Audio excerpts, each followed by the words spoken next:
Our guest this morning is Professor Debbie Felton. Dr. Felton is Professor of Classics at the University of Massachusetts, Amherst. That'll be edited, don't worry, Debbie. Professor Felton is the editor of the journal Preternature and has edited and authored several scholarly articles and books about monsters and the supernatural in antiquity. Her books include Haunted Greece and Rome, Ghost Stories from Antiquity, Monsters and Monarchs, Serial Killers in Classical Myth and History, and most recently, the edited volume, The Oxford Handbook of Monsters and Classical Myth. So, Debbie, welcome. It's an honor to have you on the program. Well, thank you very much for having me. I enjoy talking about these subjects, obviously. Absolutely, and you're one of the best to talk to about this subject. So, I look forward to our conversation. Um, so much like today, the people of the ancient Mediterranean world lived in an often uncertain world of shadows, dust, and dread. To process these realities, they mapped uncertainties, transgression, and taboo onto their imaginative constructs of monsters, ghosts, and the macabre. Scholars today often explore these constructs through the lens of monster theory. So, can you explain what monster theory is for the audience? How is it usually applied to the ancient Greek and Roman worlds? Sure. I can try to give like a basic overview, and I think as as I know you know, a lot of monster theory started with Jeffrey Jerome Cohen's work, Monster Theory, Seven Theses, and a number of essays that he collected on the topic. There were also people in my field, classics, working on the concept of monsters, but no one sort of articulated it quite as succinctly as Jeffrey Jerome Cohen did. And so, among other things, monster theory looks at why cultures come up with the monsters they come up with. So, is, for example, a lot of what monster theory says is that monsters are the product of cultural fears and anxieties. So while we might think of monsters as, physical anomalies, hybrid creatures, made from composites of more than one type of animal or human-animal hybrids, what mainly seems to be going on with monsters is that they represent the fears that a culture has at any given time. And so we're going to talk about antiquity, but just to give a couple of more modern examples, if you think of say the 1950s and 1960s, when a lot of the monsters were aliens from outer space, basically because the space program was taking off, and there was also, in the US anyway, fears of communism, and so you had things like invasion of the body snatchers, these pod people, from outer space, pods from outer space that took over people. So that was a particular point in time at which there were certain serious anxieties in the US about space travel and about global politics that were reflected in certain rather specific types of monsters for a decade or two. And if you take, say, ghost stories, one of the high points of ghost stories was the stories that were produced in Victorian England and in Europe, when gaslight in the streets was common, and fog, there was a lot of fog, especially say in London.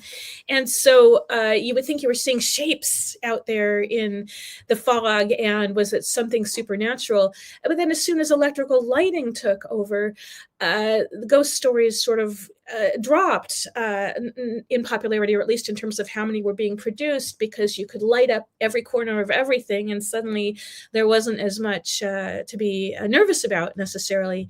So in antiquity, the question then is, well, what for the Greeks and the Romans and people in ancient West Asia, what were some of their fears and anxieties that produced these famous monsters of, say, Greek myth, for example, like the Hydra or Typhoeus and the like. So anyway, I've talked for quite a bit here already, so I should probably pause and see what you'd like me to narrow it down to. Oh yeah, no, actually, you're getting into it. My next question did deal with that. So, what? But I think that it's important to kind of dwell on this theoretical concept of the monster culture from the monster culture seven theses essay. Mm-hmm. Just the seven theses of Jeffrey Jerome Cohen. A lot of them deal with like you were just saying, the anxieties of a particular culture, but also that border between Mm-hmm. that type very permeable line, that tight permeable line between desire and dread, what Yes. Kristeva would call abjection. Yeah. So the monster's body is a cultural body. Thesis one, thesis two. The monster always escapes. Mm. Most importantly, I think, are these next ones. Thesis three, which is the monster is the harbinger of crisis category, and you were just briefly talking about the chimera hybrids, things like that.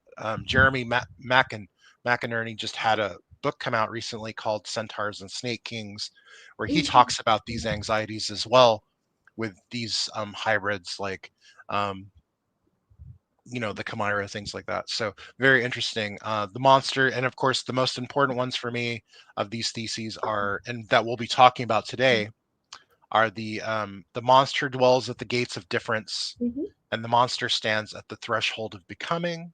Mhm. I Yeah. think that this is important to emphasize because in all of these things, the cultural construct of whatever a monster is, regardless of the culture, they reflect the Mhm. anxieties, but they also reflect they kind of police the borders of what is possible, right? Mhm. So all of these cases today that we'll be talking about, there's some aspect of that that goes into um, this concept. So let's kind of get into what it meant Sure. actually for the Mediterranean culture itself at the time. So, what would monster mean for most people in Mediterranean antiquity? Further, what were the types of ways these monsters manifest in the imagination based on the particular fears and anxieties of this culture?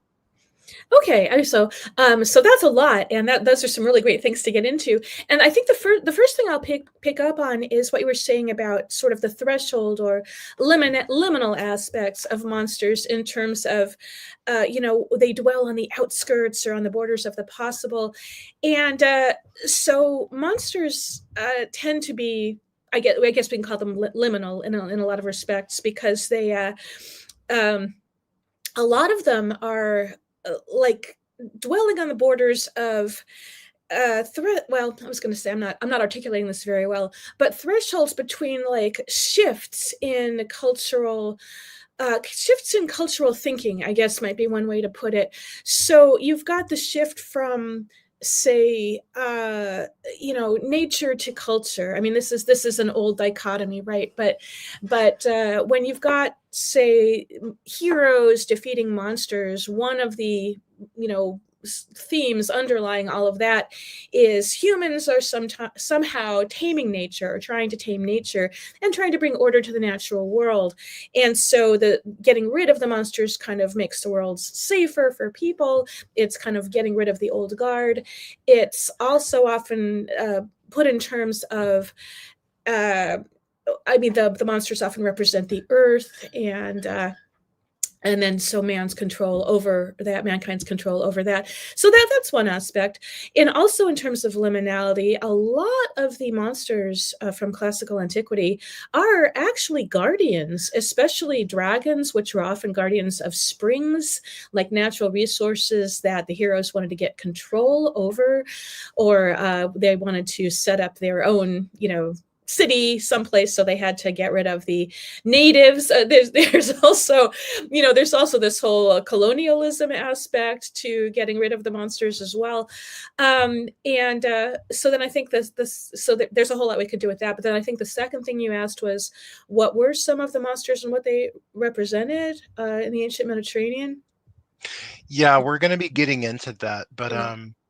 I think I think the question was more along the lines of what were the types of ways these monsters manifested in the imagination. Okay. So Yeah. you were just talking about liminality, Mm, alterity mm, there for a mm. second, and a good example for me and of the transference of existence from the kind of more earthy agrarian to the city is uh, somebody like and the centaurs in general, somebody who exists on this plane between barbarity or Yes. nature and Yeah. civilized order. um, I'm thinking of something like why so much emphasis on somebody like something like the chimera, which Mhm. actually is a combination of all these deadly creatures that they would probably the Greeks would probably encounter in their everyday lives, and these that manifest Yeah. their fears. So that's more Yeah. along the lines I think I Oh, was getting sure. at. So. Well, we can talk about a couple of things along those lines, such as how so many of the monsters are female, which has to do with their connection to the earth, but also so many of them are also snaky, which is also connected to the earth. But I just have to say about the Chimera, I mean, it's sort of this horrific hybrid, but a goat. I mean, what is scary about a goat? I mean, like, so the Chimera is like part lion, part snake, and then there's this goat head. Why? It's very hard to find other, monsters in classical antiquity that are like basically part livestock. So, I mean, yeah, I guess you've got bulls and dangerous cows and things like that, but yeah, the Chimera is a particularly interesting case. But what we're seeing in a lot of these, like how the ancient imagination came up with some of them, does connect to the female aspects of being associated with nature, being associated with the earth, and the snaky aspects too are what we would call chthonic, that is, related to the earth. Not just because of the female aspects, but snakes in particular were, well, they're very interesting in terms of how a lot of cultures around the world perceive them, because for the Greeks, snakes were ghosts could do some real damage. Snakes were dangerous, right? You can't see them. They're in the grass. They're venomous. Their venom can be fatal to humans. The story of Orpheus and Eurydice is one example of that. But on the other hand, Asclepius, Asclepius, who became a god of healing, found snakes to be very helpful in terms of healing ailments and even resurrecting people. So snakes also represented resurrection because they shed their skins and renew themselves, and they also, burrow into the earth and come back up as if they're being buried and then reborn. So snakes are really these multifaceted creatures that the Greeks both respected and feared, and to some extent worshipped, in relation to the Asclepius cult.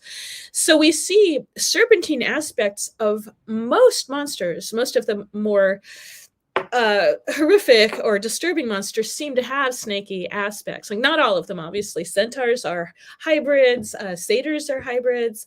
You've got creatures like the Nemean lion, which it's just a extra liony lion, or the Erymanthian boar. Boars really could kill people with their tusks, and you could get a fatal goring by a boar during a hunt. But so many of the monsters have snaky aspects. The Chimera is just one of them, like the Lernaean Hydra is another. Typhoeus from the primordial monster had snaky aspects. All of these sort of guardian dragon / serpents that I sort of alluded to before. So really, and of course Medusa, so lots and lots of snaky things going on there. The snake sort of, having some aspects that people might consider uncanny in terms of it's not, it's a very different kind of life form. So there are a lot of reasons for snakes being so prominent in all of this, in addition to their association with the earth.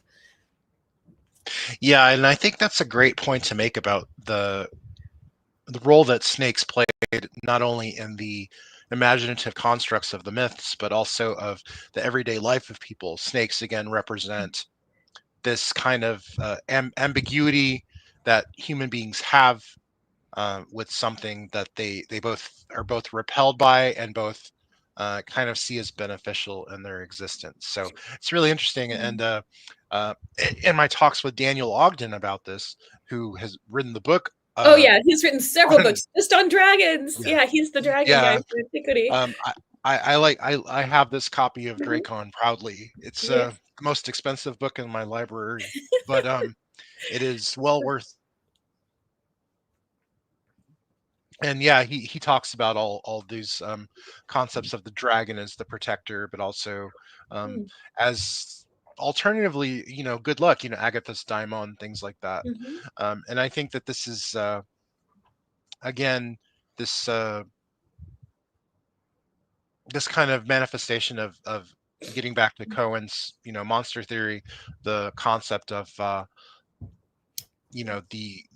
monster is the fear of the monster is really a kind of desire, and I think that that's what things like the snake is, especially getting back to what you were talking about with how all of these snaky female deities, all these snake deities seem to be female as well. There's also that concept as well. There's not only colonialization, but also this masculine kind of conquering of the fear slash desire that men in power have of women. So I think Yeah. that's a and that gets into actually a question that I had for later, but we should probably get into that now, um, which is the concept of the serpent slayer, Mhm. which Mhm. deals with that. So um, the concept of the dragon slayer is ubiquitous in ancient narratives.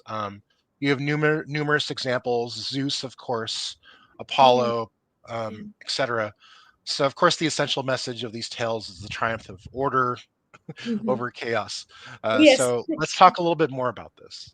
Okay, sure. Although I think just to give dragons and serpents their fair due, it's probably worth noting that although the ancient Mediterranean peoples, viewed them the way that we're talking about, in Asia, dragons were a completely different thing. They're often symbols of prosperity and good luck and wisdom, for example. So we don't want to like completely slam slam all giant serpents.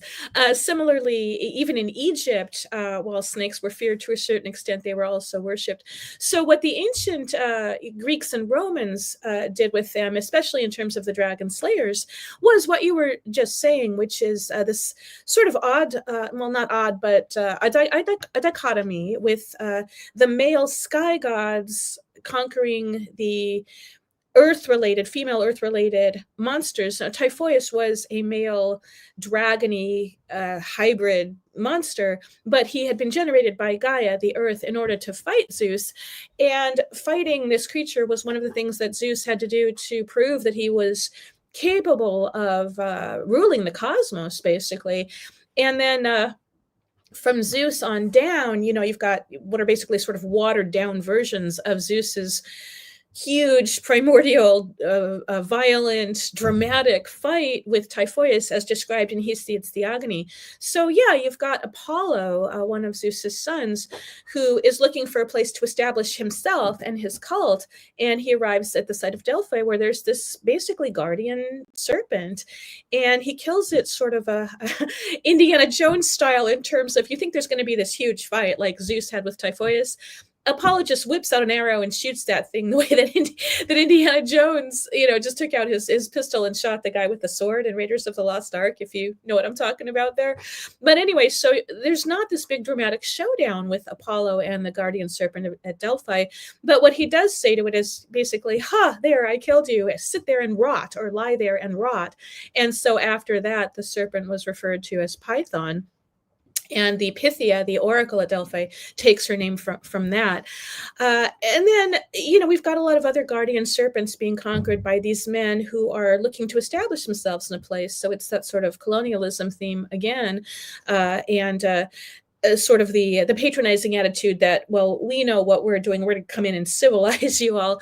So you end up with Cadmus, say, traveling from Asia to Greece and then founding Thebes. But to do that, he first has to kill a serpent that is a little dragon serpent that's just doing its job guarding a spring there.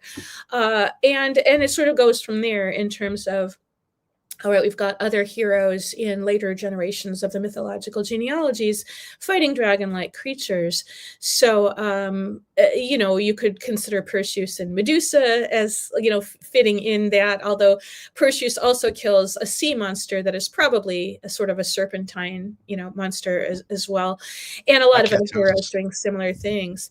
Notably, Odysseus doesn't kill anything like that. He has confrontations with Scylla, for example, and other monsters, but he doesn't kill any of them. So Odysseus doesn't quite fit the dragon slayer mold in the same way as some of those early ones, and then later ones like St. George and on down through folk and fairy tales. Yeah, and I just want to latch back onto the reference to Zeus and Typhoeus in Yeah. Hesiod for a second, and just you were giving China its due in terms of the concept of dragons. I think that it's also important to emphasize the essential importance of ancient Near Eastern myth on Mhm. Hesiod. and especially that tail. That's a that's a 101 tale, so to speak, in terms of the serpent. Mhm. Man overcoming a beast. I can't remember which. We were talking about Bill Hansen backstage. I can't remember which folkloric motif that is, but it's kind of 101 in terms of that. And there's Martin L. West, I think, conclusively showed that there was a lot of Near Eastern Mhm. influence for that type of story. So, Absolutely, um, yeah, the Hurrian Hittite myth of the storm god, mhm, and then Babylonian before that with Marduk and Tiamat.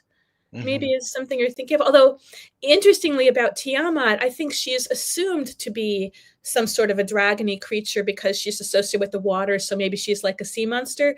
But honestly, in the Enuma Elish, the Babylonian creation story, aside from saying that she has a tail, she's not described in any specific terms that would, lead us to say, oh, she's clearly a dragon. She's got a head, she's got limbs, she's got a tail. That's it. Marduk crushes her skull or whatever. But there's this later assumption that she is a sea monster of some sort because of her association as a water deity. But we don't know what they really conceived of her as. But it's the same concept. You've got this sky god conquering a monstrous creature connected with the earth and with the elements. Absolutely. And actually, let's kind of circle back to serpents, because I have great podcaster in the audience, Stephanie from Rejected Religion, who Nice. does a much more organized show than I do, as you Oh, can tell. she's the one who said Um, that goats can be scary. yes, Yeah, yes, and that was she making me actually laugh. she actually wants to know, very much out of my wheelhouse, but Yeah. how did the ancients deal with this tension between serpents as symbols, representations of healing, as well as divinatory figures associated with oracles, and which would seemingly be sacred, with the flip side of the threatening monster? So how did they deal with it? Uh, Mm, they seem to have really compartmentalized, honestly, because it's clearly like if it's the cult of Asclepius, snake, good. if it's guardian serpent associated with the earth, another one is Ladon, which Heracles gets. I don't think he kills it, but he gets by it to get the golden apples of the Hesperides, for example.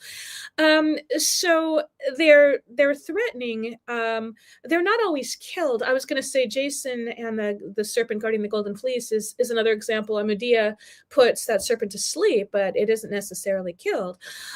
So again, there seems to be a certain level of compartmentalization in terms of whether you're associating these serpents with their healing properties based in the cult of Asclepius, or as a potential threat that could be killed if possible, or otherwise gotten around some other way, as Medea does with the dragon guarding the fleece. So, and I think it's surprising, or maybe not, maybe people don't focus on it enough, the extent to which these dragons or slash large serpents are actually guardian figures. And they're just doing their job. They're not threatening people. It's the people who go to them a lot of the time. So the Lernaean Hydra, sure, it's making a miasma in that swamp, and that's not great for the people living in the area. So sure, let's get rid of the Hydra if we can. But so many of these other serpent creatures are just doing their job as guardians and not threatening anybody unless the people are encroaching on their territory. So I think there's some interesting things going on there in terms of we don't want to oversimplify the dragon slayer aspect. Some of these heroes are intentionally looking for trouble to prove themselves when the monsters weren't necessarily doing anything. I think it's important to remember, now that I've said that monster does not equal evil necessarily. Monster, this is something that you did ask earlier that I don't think I addressed. Monster, the word monster, as I'm sure other interviews have told you, and as you know, monster comes from the Latin word monstrum, which is related to a couple of words, moneo, to warn, and monstrare, to show or demonstrate. So the word monstrum originally referred to a portent from the gods. So it was sort of like a warning or an omen to maybe take one action or another, but it wasn't evil. It was like the gods are trying to tell you something. And for the Greeks, the word was usually teras, which we now have in teratology, which means both the study of monsters, but also the study of birth defects. So teras and monstrum, the Greek and the Latin, could refer to things like an omen that took the form of the birth of a two-headed calf, for example, or somebody finding a two-headed snake. I mean, I'm not trying to focus on the bicephaly here, but that is like an easier one to point to in terms of we do sometimes see those in nature, right? So, but they're odd, they're unusual, they're disturbing and uncanny, but they're not evil. They're just like, okay, something genetically went a little awry. And so the original ideas for both the Greeks and the Romans were that these were somehow portents from the gods. And a great example of that kind of phenomena is found, of course, in Phlegon of Tralles, right? With his he has an entire list of different different monstrous births that happened. Right, like a kid born with the head of a jackal, you know, and hermaphroditic births and that sort of thing. Yeah. So Phlegon of Tralles is like as I think Bill Hansen probably puts it, the National Enquirer of Antiquity, right? In terms of reporting those sort of things. If there had been aliens, you know, Phlegon would have reported that. And that, of course, is the crisis category, right? That you also find in the 7 theses, right? The monster as the harbinger of crisis category. We have this monstrous birth, this kid who has the head of a jackal, or that was look like a monkey, right? You know, and we got to figure out what's going on with it. So, and this, you know, this is crazy because it deals with how how the ancient Mediterranean dealt with difference, and how they have a very often inexplicable world that they are kind of at the mercy of, and they're trying to, in the narratives that they create through these myths and these stories, I guess colonialize it in a way, you know, slay it like a dragon. So this, of course, is extremely important for this next figure who, yes, I know he's not technically a monster because the Cyclopes are considered humans in Homer, but a great example of a monstrous figure who, for me, epitomizes dwelling at the gates of difference is, of course, Polyphemus. So in my talks with the wonderful Jackie Murray, she's often emphasized how the Homeric narratives often create otherness through shepherds, but also Cyclopes such as Polyphemus, who was a shepherd. Yes, a shepherd. and yes, this kind of ties in also to the ancient ethnographical conventions that we would find later in somebody like Herodotus, right? All of these figures represent the topsy-turvy inversion of values. Like, for example, Polyphemus, when Odysseus brings his men into Polyphemus's cave and they're like, hey, we got to get the hell out of here. Odysseus is like, you know, calm down. I want to see what kind of gifts this guy's going to give us. And like, it's a Cyclops, right? He's not going to have good Xenia, but, you know, So tell us about Polyphemus and other creatures who dwell at the borders of the possible.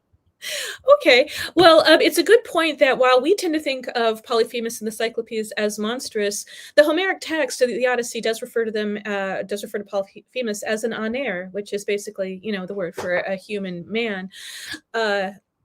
In ancient Greek. So as you also probably know, Mercedes Aguirre and Richard Buxton have that wonderful book on the Cyclops from Antiquity to its reception in modern times.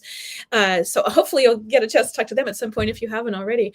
But so a lot of what's going on with Polyphemus, at least nowadays, is the sort of thing you're mentioning, which is what is this assumption that he's monstrous? Okay, he's large, he's got one eye, although that's not emphasized. I mean, the thing that strikes Odysseus is Polyphemus's size.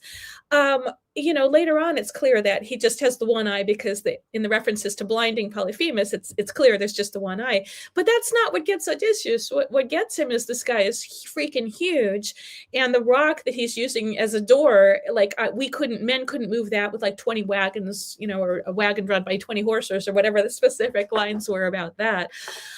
So the size is the issue. And there's the problem, as you mentioned, of Odysseus assuming that everyone's going to follow the rules of Greek xenia, Greek hospitality, the guest-host relationship. And at this point, a lot of people have pointed out that Odysseus has violated xenia by going into the Cyclops cave, helping himself to the food and milk and cheese, whatever, without being invited, you know, hanging around to wait. He never listens to his men, you know, right? I mean, they're like, why why are we here? Let's not explore. Let's not go to Cersei's, home or whatever. And he never listens. He's a terrible, terrible leader. Okay. And he ends up like with no crew left. But anyway, so Polyphemus is, a figure that has been reconsidered and reconsidered, especially in the last decade or so, in terms of, wait a sec, we've got Odysseus's perspective on this. Maybe it's time to change the perspective.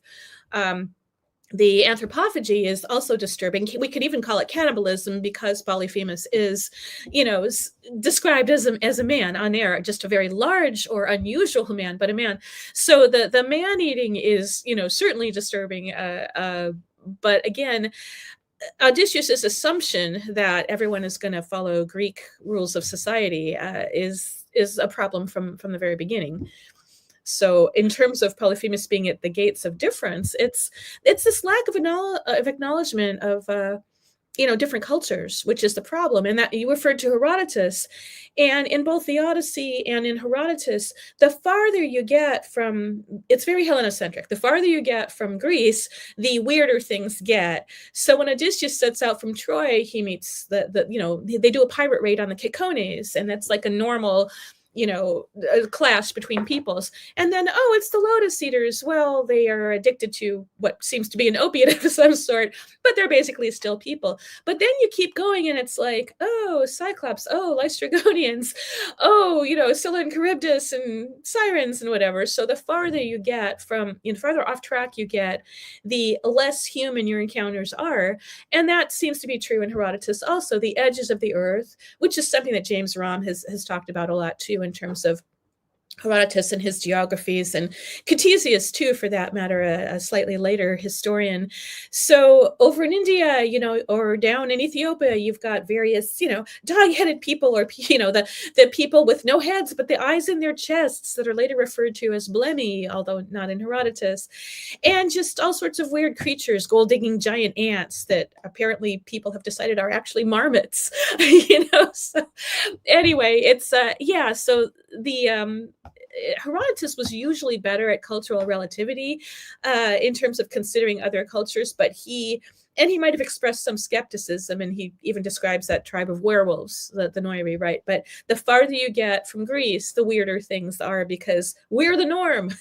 We, the Greeks, are the norm. So I think that's some of what you're referring to. Yeah, this is something that the Odyssey and later Apollonius of Rhodes, Argonautica, does very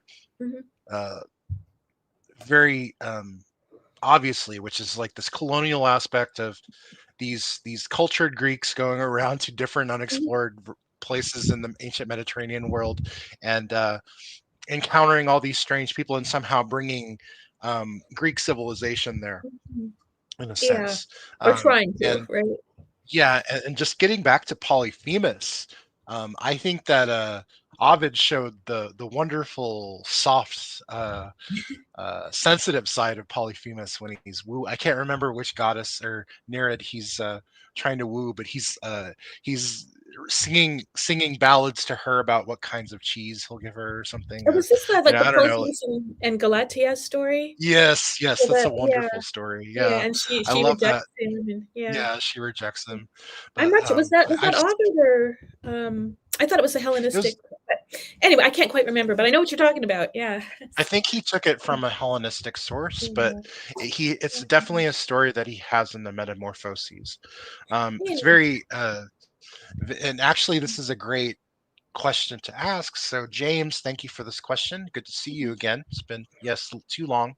But he wanted to know, and we were just talking about this, but do these various types of people represent real life social groups?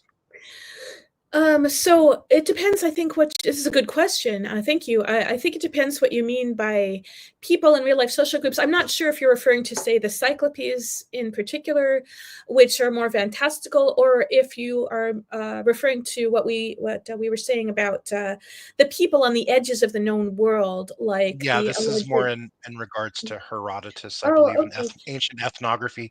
Obviously, Yeah. these are real life social groups, but the way Yeah. Herodotus talks about them is not representative Well, of who they were in reality, right? I So think that some of them were real peoples and some of them weren't. I mean, when Herodotus is talking about, say, the Scythians and some of their offshoots like the Masagitai, and just the Ethiopians and the fish eaters and things down farther south, he is talking about real life social groups, and he's just sort of the farther away and the less he's actually seen any of this himself, the weirder they get. So a group like the Kunokephali, the so-called dog-headed people, it's now thought that maybe those were reports of baboons.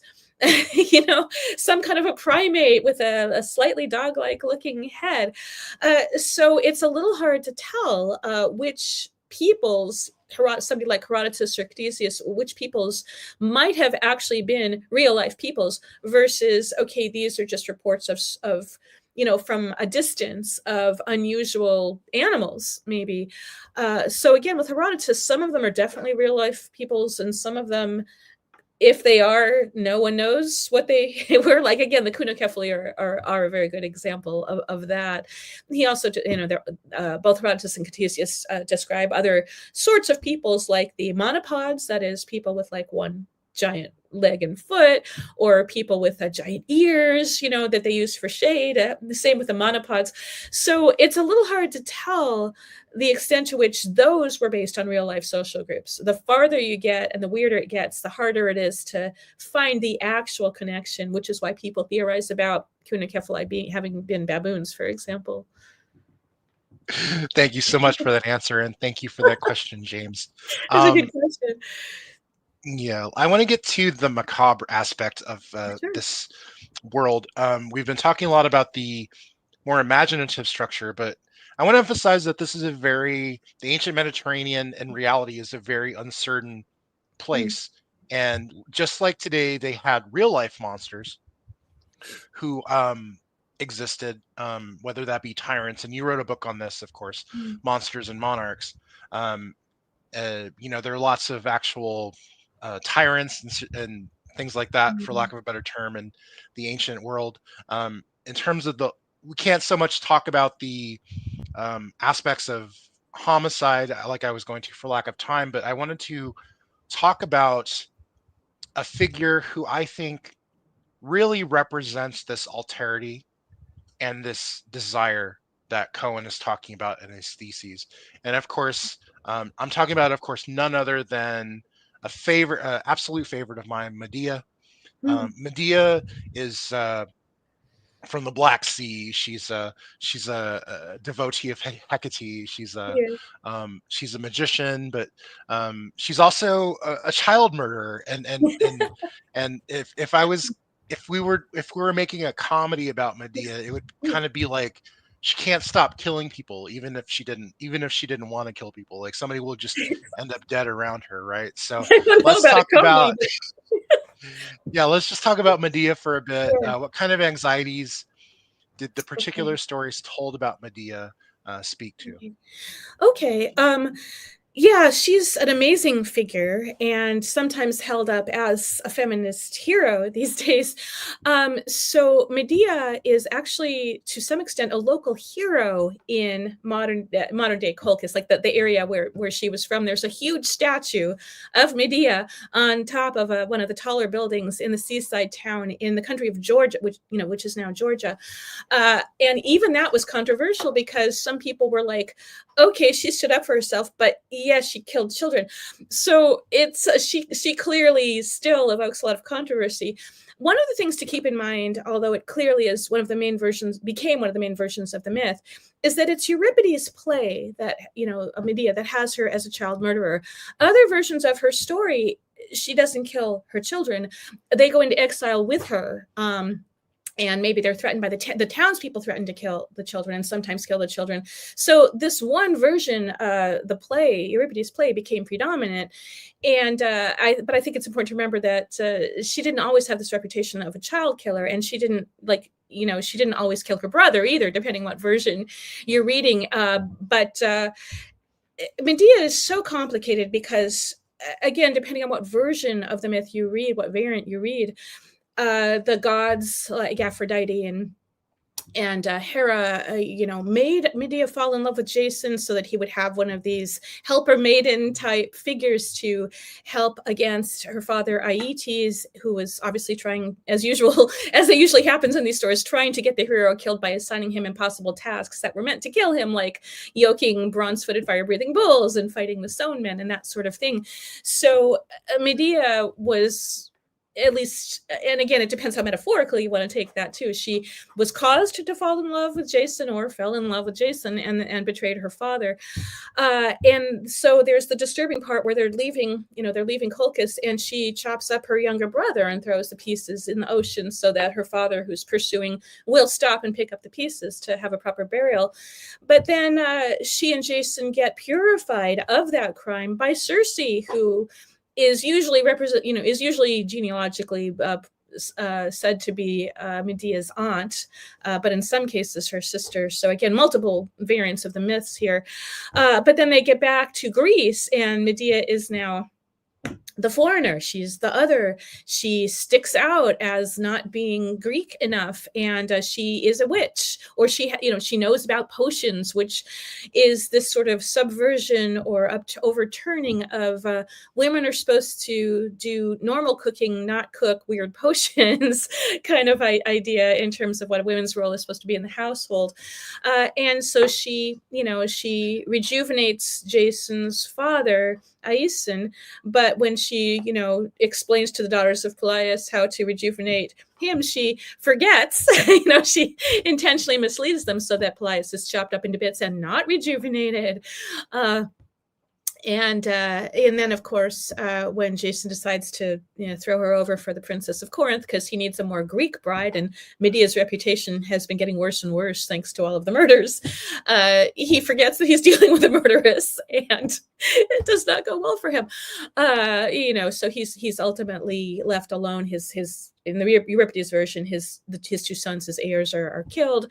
Medea escapes. Let's not forget that she may be exiled, from where are they at this point? Well, near Corinth. And she goes to Athens, where she tries to poison Theseus once he gets there. And so then she has to flee Athens. But she ends up back in Colchis ruling the place because her father has died and her brother happens to be dead because she killed him. So Medea never gets like a huge comeuppance. She gets exiled. She has to leave. But ultimately, she ends up back in her homeland where she's not another anymore. And I guess they sort of, are not bothered by her history, which, she's seen to have done what she needed to do to survive as far as the Colchians' point of view goes. And she's got these, snake charming aspects that you also see in male magicians. She has the dragon, drawn chariot from her father Helios, but she also, as Ogden, I think, points out, sort of cures a plague of snakes. There were a bunch of snakes on the island where her brother was buried, and she drives them into his tomb so that they won't bother the people anymore. So, she's this very contradictory figure. She helps people, she kills people, she stands up for herself because nobody else is going to. So those are just some of the things to consider about Medea now that I've ranted for like 10 minutes about it. Yeah, no, I think that Medea is a great embodiment of a lot of these different theses in the monster culture, 7 theses by Cohen. She of course is somebody who is at a monster, quote unquote, who dwells at the gates of difference in terms of her alterity, in terms of her being a quote unquote barbarian, right? Mm-hmm. I think that she's also, especially when you get to the later Latin renditions of the story, like especially with Seneca the Younger, where it's just full on Gothic terror and insanity. Yeah, gore and insanity and those plays. But really, she's another example of this abjection, right? She's something that the people in the story are both appalled by, but they're also attracted to it. It's a contradictory desire with her. I think that just in terms of what she does with the children, you're right. The story changes often, but I think that it's because, like you said, in the the subsequent plays, and especially with somebody like Seneca, who always sticks in my mind because there's a lot of um, gruesome gore in that story. But it just sticks in our head. So, Dr. Felton, I know we're running low on time. Did you have time for a couple of more questions? I know the Yeah, I mean, it's sort hours. of, I definitely have more time. It's really depends on you. I think, I think I just wanted to pick up quickly on something you just said about, the desire versus the repulsion, that why do we watch horror movies at all? Like, what are we getting out of watching something that gruesome? Is it a sort of a catharsis? Is it that we know that that's fake, but it evokes our fear response so that when we are in an actual situation, we'll be familiar with that sensation and maybe be able to act on it? Like, so like, we should be repulsed by horror. We should be repulsed by slasher films, and some people are, and I can't watch slasher films except on like a very small screen because of the gore. But yeah, there is this sort of attraction / repulsion to these sorts of horrific creatures and horrific deeds. Like, we love to watch monster movies, but if we saw freaking like three-headed Ghidra flying outside here from the kaiju movies, I don't know that I would like find that entertaining so much as I'm heading for the basement and we're all gonna die. So that Cohen's points are, which by the way were intended for medieval literature, which was his specialty, and a Beowulf and so on. They still apply very well to Antiquity and to other periods, not just his original context of medieval literature. I guess I should say that since we're so Cohen based right now today. Yeah. Yeah, no, I think that, and I just wanted to latch on to something you said there, just talking about horror films in general. I'm actually reading a book called The Exorcist Effect, Horror, Religion, and Demonic Belief by Laycock and Harrelson. And it's really interesting that they talk about the attraction of the narrative of the horror film, but also similarly how it conversely it shapes the narrative of people's lives in a sense. Very strange, like when it creates a kind of mythology in a sense, and in a way. And I think that these stories, the antique stories, function in similar ways, where the narratives help shape people's ideas and kind of tame these ideas of their fears and anxieties. Yeah. But I want to get into move on to the dead. Anybody who watches this show knows that we've talked many times about the dead in Antiquity. It's kind of a running theme here, and ghosts and the dead. And we have, of course, several viewpoints on the dead in Antiquity. Sometimes very contradictory, right? Yeah. So speaking on the beliefs of the ancient Greeks in regards to the afterlife, Sarah Iles Johnson points out in her book, Restless Dead, she says, as the needs of a situation demand, now the new beliefs and the old ones are called upon to serve. So tell us about some of these various beliefs about the undead in Antiquity. The dead or the undead? Yes. Well, it could kind of be both, because I guess in terms of like the undead in terms of ghosts. Right? Okay, because I could talk about revenants too if you wanted. But I would maybe love to. Yeah, we'll I'm a have big to meet fan of again. Philinian. Yeah, and the hero Yeah, of Temessa. Right. So, yeah. but Well, yeah, okay, let's get into so all of it. So, let's see what we can do. Well, the first thing to understand, which is not going to be surprising, is that beliefs varied greatly, same as now, right? So some people now believe in an afterlife, whether it's a religious one or in the sense of ghosts haunting people, which, I mean, they're not always the same thing. The religious beliefs versus the belief in ghosts are not necessarily always the same thing in terms of beliefs in heaven and hell versus restless spirits. So it's going to vary depending on your religion. It's going to vary depending on whether you're a skeptic. It's going to vary depending on personal experience. Like, do you think you've experienced, an encounter with a ghost or something supernatural relating to the afterlife? So the same wide variety of beliefs existed in Antiquity also. It does seem like maybe more people than I shouldn't even say that. It's just impossible to know statistically. But beliefs about the undead or the afterlife in antiquity included the idea that there could be restless dead, like as in Sarah Johnston's book. If you if you died too young, if you died unmarried, if you died violently, especially if you were unburied, any of these things, and certainly any overlapping, like you died violently and were unburied and unmarried, those are all likely to result in a restless spirit. And restless spirits could be calmed and put to rest depending on what you were able to do for them. So a lot of people did believe in that. And once you did cross over, you would be in Hades. And depending on what time period you're talking about, Hades was the Homeric, incredibly depressing, gloomy, unpleasant, get me some Prozac now kind of place. Or, in later periods, you lead a happy life on the Isle of the Blessed because you were a hero during your life. Or, you're being tortured somewhere because you were Tantalus or Sisyphus. So the ideas of what the afterlife was like, it kept changing from Homer on down through Virgil and beyond, obviously. So that's one thing. And then again, if the restless dead were addressed, and whatever was making them restless, like you give them a proper burial, you find an unburied body, you bury it. This is why even Antigone just throwing a bit of dirt on her brother was significant enough to mean that his spirit would cross over. So again, there were obviously beliefs in ghosts, beliefs that people could come back, often in your dreams, sometimes in person. Other people thought, of course, there's nothing after you die. It's just eternal non-existence. And that's fine. Like there was a time when we didn't exist. There's going to be another time when we don't exist anymore.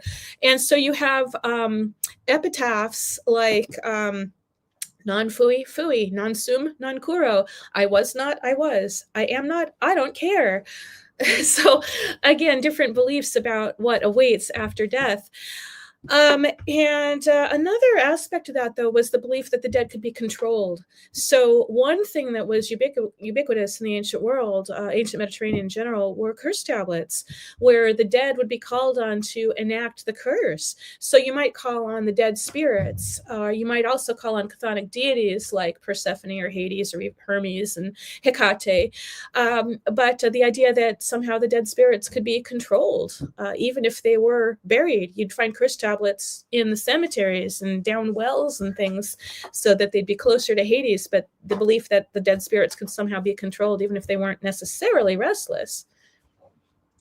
Yeah, I think that I'm glad you brought up the curse tablets just briefly. I think that it's important to emphasize that when we look at these recipes and these spells, it's often a male who's doing it, right? I mean, of course, we can't always tell, but it's really telling that in the Latin literature, especially, it's usually a female doing these kind of conjurations. I'm thinking of something like In the literature. Lucan's, yeah, in the literature itself, like I'm thinking of something like Lucan's Pharsalia, where you have Ericto bringing up the dead. That's necromancy. Yeah. Yeah, necromancy, things like that, and they're performing all these types of spells on the dead. But in the literature, there's a great book by Jack Winkler called "The Constraints of Desire" about those agage and those necromancy spells, and he talks about, well, why is it that the females are doing it in the literature itself, but when we look at these,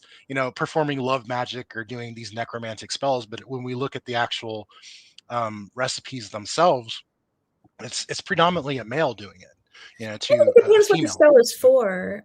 It depends what the Right. curse tablet is for, because yeah, I mean, a lot of the eros spells, that is the spells for lust. I'm not spells, but curse tablets. When you're cursing a rival in lust, it's usually men or maybe a prostitute, for example. But the philia spells, the philia curse tablets, were more in terms of asking, like probably married women trying to get their husband's affection back from some mistress or other. So in terms of the curse tablets, it does seem that women are pretty well represented in terms of being the voice in the curse tablet. I say the voice because a lot of people probably had these things, custom made at shops. There are a bunch of curse tablets with the same, orthography. Like we can tell these 14 or whatever were written by the same person. So you're like going to a shop and buying curse tablets, and then you're going across the street for amulets to avert curses that other people are trying to put on you. But yeah, in the literature, it's the women, and again, as you probably know from Daniel Ogden's work, there tended to be historical male figures that were considered shamans or prophets or possibly magicians. The most notorious being maybe Alexander of Abanutekos, whom Lucian represented as a complete fraud. But in the fiction, it's the women again, because they were like untrustworthy. They were staying at home. They were making potions. They had control over the food supply. That sort of thing. Where again, it's the subversion of what women are supposed to be doing. They're supposed to be in charge of healthy meals and raising the children, not poisoning people and slitting their children's or attacking their children with swords, the way Euripides' Medea does. So I think that women are. And especially in the Latin literature, you're dealing with the hag crone type of witch, as opposed to the demigoddess of, witch of Greek literature, like Circe or Medea. Yeah, absolutely. I think that's a great point to make. And of course, I think we can kind of categorize the witch as a kind of monstrous figure who, is a category crisis, especially this concept of why the women are doing this, the male has to somehow subject this to, as well. I was going to talk about the haunted houses. I love the haunted houses. Your book, Haunted Greece and Rome: Ghost Stories from Classical Antiquity, talks about these wonderful stories. But actually, you mentioned revenants, and I never get to talk about revenants often enough. So I want to talk about revenants and heroes for a bit, because this is a really interesting aspect of the undead in antiquity. So let's talk about the revenants for a bit. Absolutely. One of the reasons I think I even mentioned it was picking up on something you'd mentioned before, which is that monsters are, associated with crises, for example. And in terms of revenants, which I'll call them revenants rather than zombies, just for various reasons. But revenants are just those who come back from the dead, but they're usually coming back in a physical sense, as opposed to like disembodied spirits, which is what we usually use the word ghost for that. So with revenants, I'm talking about people who physically are coming back, although they're, again, in the ancient literature, you can have a physical, revenant who just suddenly disappears like a ghost would, but they tend to show up in times of crisis for their communities. So there is this odd sort of connection, and with necromancy too, which is you're bringing, a corpse back from the dead. Sometimes you're summoning the spirit, like with the story of Periander and Melissa in Herodotus. Other times it's like the Erichtho story that you mentioned, where she is resurrecting may not be the best word here. That's a type of revenant too, but Erichtho is bringing the corpse of a dead soldier back to life so that it can prophesize the outcome of the war. So a lot of the revenant stories from antiquity tend to be in such times of crisis, like there's some sort of political conflict. So the Erichtho story is one example, but you mentioned Phlegon of Tralles before, and he's got a couple of stories of people coming back from the dead where there's like the appearance of the revenant is foreshadowing or even warning about you're going to end up in a war with your neighbors if you don't do X, Y, or Z. So then Polyphemus is a good story about that. Exactly that Polyphemus. And there was also, I think, Bouplagos. It's like stories 2 and 3 in Phlegon of Tralles. Right. I can't quite remember, but they're both kind of forebodings. It's going back to the meaning of teros and monstrum, which is this portent. So whereas ghosts are sometimes portents, more of the time they're just sort of restless dead for various reasons. But when the revenants show up, they do have more of a portent sense, depending on if they show up on their own or whether they're the products of necromantic ceremonies, where we already know that someone is intentionally consulting them, like Erichtho with Pompey there. Sextus Pompey, I guess it was, and so in Phlegon, you've got them just sort of showing up on their own unexpectedly, boding ill for the parties involved. Yeah, I thought it'd actually be interesting to pull my copy of the Book of Marvels off the shelf that Yeah, Bill mine's a Hansen Bill Hansen so masterfully commented and yeah, translated. yeah. Yeah, Um, his but commentary on that, on those, on Flagon is great. oh yeah, it's indispensable. Yeah. This is really interesting. Like, so they have this child, right? Mhm. So the revenant comes back and they're like, well, what do you want? And he's like, my body is dead, but in the goodwill and kindness I feel towards you, I am alive. I beg all of you, praying by the salvation of each one of you, to hand over to me the child I begot. So he wants his kid, and then they bring him the kid. They're not sure what he's going to do with it. So they bring him the kid, and then the people had clustered together and were arguing about the portent when the ghost took hold of the child. So they're just, he's just kind of hanging out, and they have the child. They give him the child.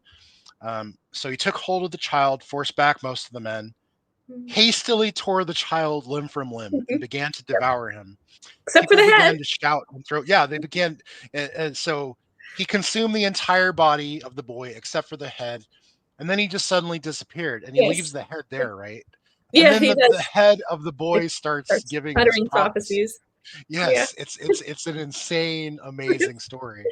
Um, Well, and there are a couple of things you mentioned there. The word for ghost is one of the words for ghost is used in the Greek, but the ghost this thing just clearly has a physical presence. He says, "My body is dead, but here I am," and he can tear a child limb from limb. And the head of the child, which by the way, it was a hermaphroditic child. That was part of the problem. Is that the child? Wasn't it? If I'm remembering right, in that story, Christ. that's the Buplagas story. Um, it's a hermaphroditic No, child. that one And was the. This one was the Polycratus story. oh, that was no, The the one that tears the child. I thought that was. That was I might have gotten Polycratus. them mixed up. The Buplagos is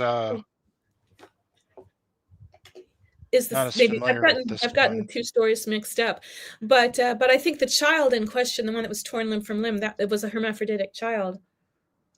Let's Mm. see here. Uh, I'll have to check. But I while just you're checking, the oh, the yeah, part I remember is just the part where he like, because that always struck me where like he's got this kid yeah. and everybody's just kind of standing around, and he just like rips the child up and I like think eats it's at it. the very beginning of the story because the guy dies like soon after he was married, but his wife he had managed to impregnate his wife, and then she gives birth to this hermaphroditic child. So that happens like towards the very beginning of the story. But what I was going to say while you're Yeah, checking you're right. is, Yeah, it's a hermaphroditic child. it is a Yeah. hermaphroditic child, and Yes. that's part of what caused the problem. They're like, this is a terrible omen. We need to kill the child and its mother, or maybe we shouldn't. So the people are disputing. What I was going to say about the head of the child that starts prophesizing about the trouble that the people are going to have with their neighbors, is, that's its own little, sub motif there of cephalomancy, which, Orpheus's head is the famous example of that. After Orpheus gets torn to bit, his head floats over to the island of Lesbos and becomes an oracle, and people go to consult the prophesizing head of Orpheus. And then we've got a story like this where something similar happens.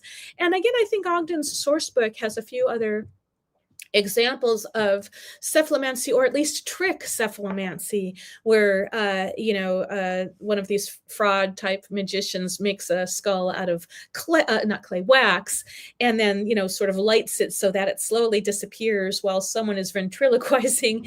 That's not a word, is it? Anyways, so you've got a ventriloquist back there, like either speaking through a tube, which we know was a thing that they did with, like, to get statues to speak fraudulently. So there's They did that with Glycon with Alexander as Yes, well, yes, right? the snake, the Alexander Rabanoutekos I mentioned earlier with his talking snake. I noticed that one of your introductory images was of that of a glycon snake, actually, and Hmm. when yeah. Yeah, So Glycon's really big here. It's actually part of the logo of the show. oh, that's so Um, funny.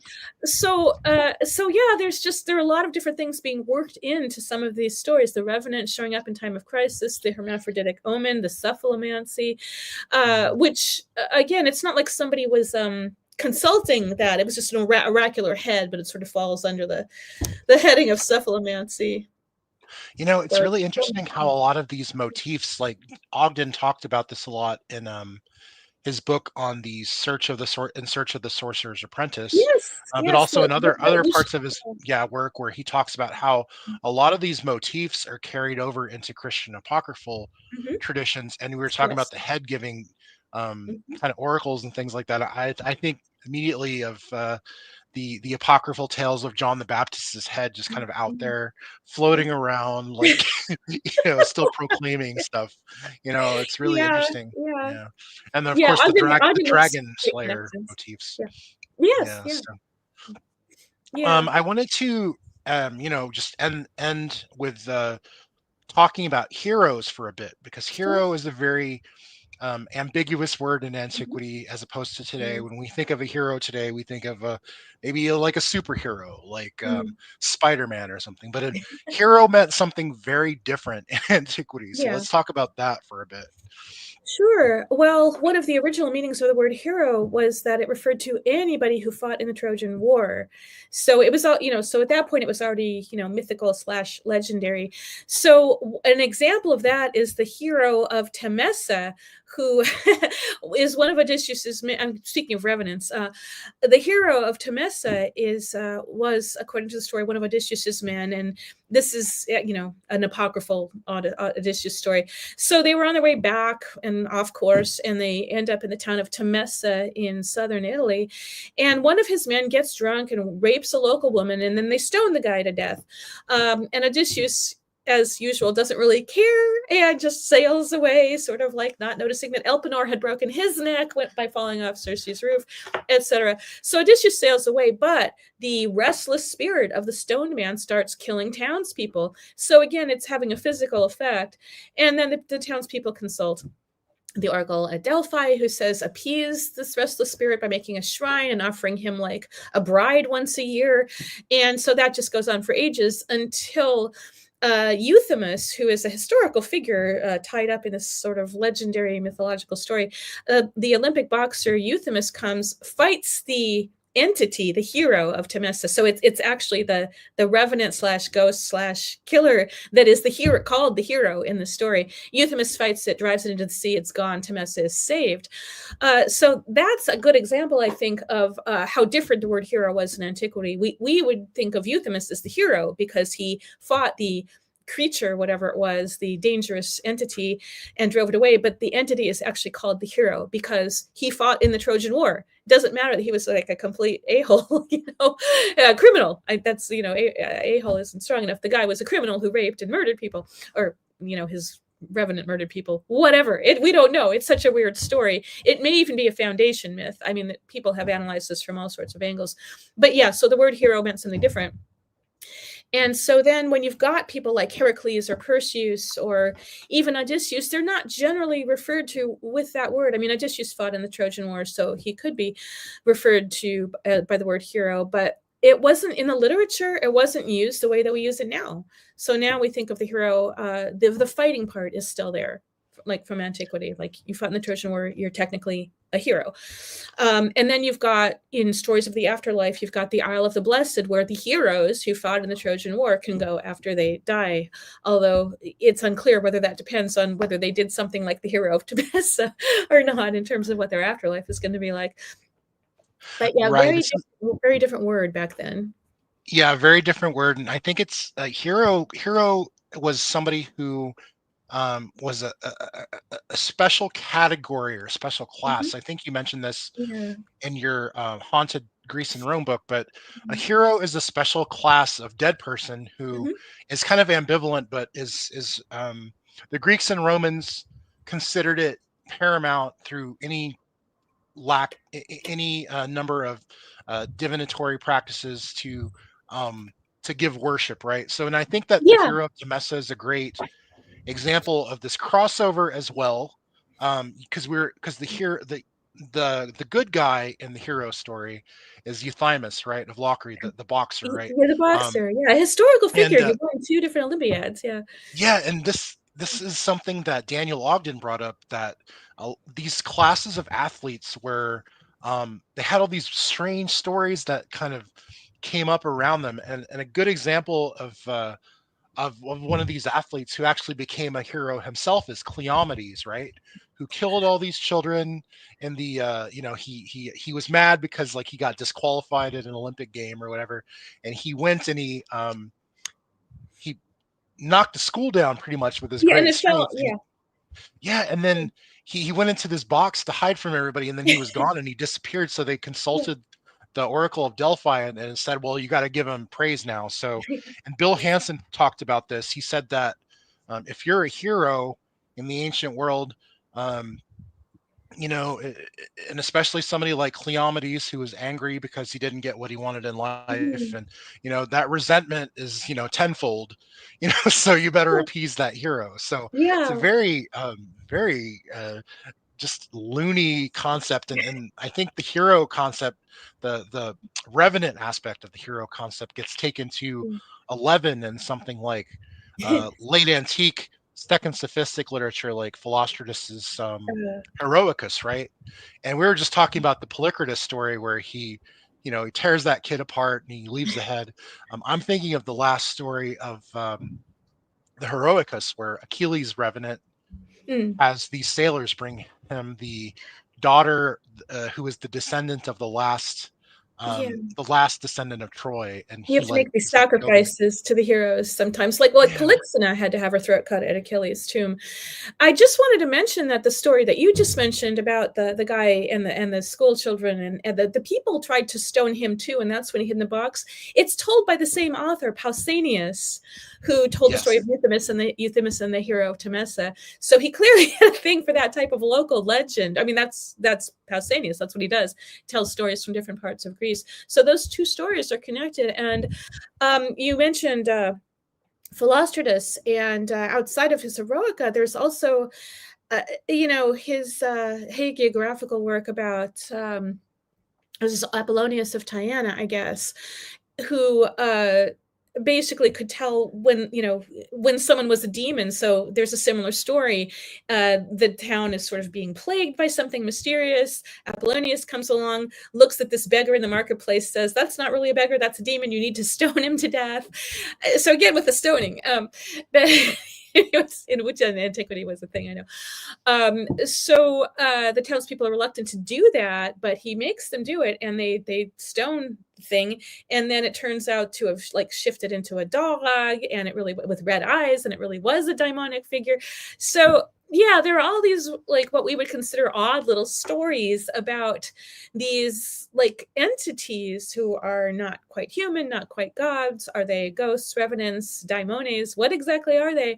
And how do you take care of them? Like, is stoning them going to even work when they tend to disappear or come back or shapeshift? I mean, in the case of the that demon in the Apollonius story, it did seem to be dead by the end.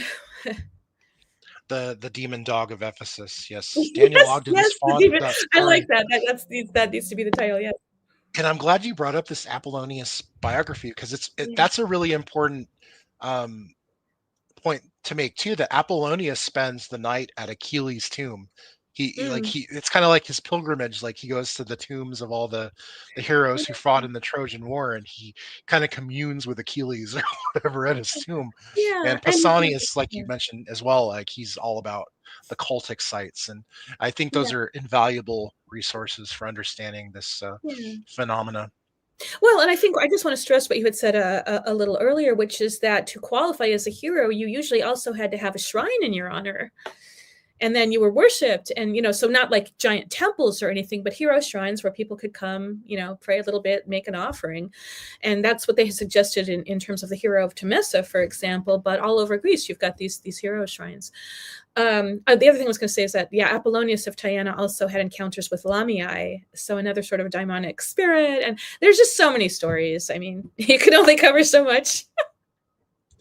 Yeah, I need to do a show just on the Apollonius Vitae. Mm. It's just such a Yeah. great story that it gets a lot of lip service, like superficial lip service, especially in Yeah. relation to comparing him to another Mediterranean holy man that it will remain unnamed for this show, but everybody knows who I'm talking about. But just that text alone is so valuable in terms of what it tells us about um, the antique world. But Dr. Felton, I know we've been going for quite a while, and I want to give you this time to emphasize anything you feel we missed, plug anything you have going on that you want people to be aware of. Feel free to use this time. I mean, thank you very much. I have class in about 15 minutes, and I'm also not good at self-promotion, so I don't tend to plug my stuff. But obviously, I think what I do want to say is that it's very nice that within the last 20 years or so, a lot more attention is finally being paid to these types of story. Because I remember, okay, so that book you mentioned on Haunted Greece and Rome, I will mention that one because that was my doctoral dissertation. And then I sort of I didn't get a lot of time to revise it before. I just had to get it out there, the publish or perish thing. But at the time, there was so much skepticism. You cannot be serious. You need to write a commentary on the Scholia on this one line of Virgil book 12 or something. So unless you were doing Homer or tragedy or Virgil or Ovid, you were not taken seriously. And this was, again, as recently as about 20, maybe 30 years ago at this point. And so then Sarah Johnston came out with Restless Dead, and my book on Haunted Greece and Rome came out around the same time. And suddenly people were paying more attention to these types of story. And then also about 20, well, let me think, not quite 20 years ago, maybe 15 years ago, suddenly classics started picking up on Jeffrey Jerome Cohen's monster theory. Classics is always a little late to the game in terms of what is everybody else talking about in other fields. And so I was lucky enough to be on the ground floor of that with Asa Mittman and Peter Dendel, a couple of medievalists who do art history and medieval literature. They came up with the Ashgate Companion to Monsters and the Monstrous. And I think Daniel Ogden had been invited to do the chapter on Antiquity, but he didn't have time. So he suggested me, which was terrific. And that was sort of my in into the, being able to write more about Monsters and the Monstrous in Antiquity. It was, it's very interdisciplinary work. And it was outside of classics that I had to go to get this foothold, because within classics, it was still all very traditional. Oh, monsters are there for heroes to kill, to make them look heroic, make the heroes look heroic. So, it was a while before people in classics were doing more detailed analyses of these sorts of stories and approaches, like stories about revenants, stories about ghosts, stories about legends about monsters, as opposed to, say, the Hesiotic Typhoeus, which, sure, tons about that, but not so much about the monster, like what makes a monster. So it was clear that Zeus needed to conquer this, and it was sky versus earth to get in control of the cosmos. But a lot of these details, like the 7 theses that you started us off with and that we've referred to consistently, that sort of in-depth analysis of these creatures and these stories just wasn't there, prior to about 25 years ago. So it's really nice to have so much interest in it now, I think. And the fact that Oxford would do a handbook on monsters of classical myth was just awesome. And I will say that was a lot of fun to work on. And there's a lot more in there about Polyphemus, especially from the point of view of disability studies, from the point of view of colonialism studies by the contributors to the volume, Justine McConnell, Hannah Silverblank, Marcella Ward. So some people are doing some really terrific work from different perspectives on monsters of antiquity. Yeah, I have it on my to buy list. It's just a bit up there right now. But, I mean, I was going to say, I don't know who a lot of people would like to read it, but they price it out of everyone's range.